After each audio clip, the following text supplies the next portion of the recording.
గోదావరి గట్టు పైన teaser review మనం ఆల్రెడీ చేసాం. టీజర్ చూసి ఇదేదో నార్మల్ లవ్ స్టోరీ అనుకున్నా, కానీ ట్రైలర్ చూసిన తర్వాత నా ఒపీనియనే మారిపోయింది. మే 8న ఈ సినిమా అయితే మన ముందుకు రాబోతుంది. ఇది father and daughter emotional and ఒక ప్యూర్ ఎమోషనల్ లవ్ స్టోరీ అనేటటువంటిది క్లారిటీగా అర్థమైపోతుంది. ముఖ్యంగా సుమంత్ ప్రభాస్ అయితే యాక్టింగ్ ఇరగదీసేసేయండి భయ్య.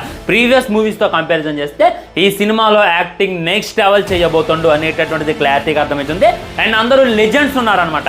లైక్ జగపతి బాబు గారు హీరోయిన్ ఫాదర్ రోల్ అయితే చేయబోతుండో. తన యాక్టింగ్ ఉంది, మామూలుగా లేదు. తను మాట్లాడుతుంటే మాట్లాడుతున్నట్లేదు, గర్జిస్తున్నట్టుంది అనమాట. ఆ రేంజ్లో ఉంది. Pure emotional drama, pure emotional music, love స్టోరీతో అలా మనల్ని కట్టిపడేస్తారు అనేటటువంటి ఫీల్ అయితే నాకైతే కలిగింది. డెఫినెట్లీ వెళ్ళండి, ఒకసారి ట్రైలర్ చూడండి. మీకు కూడా ఈ ట్రైలర్ పిచ్చి పిచ్చిగా నచ్చింది.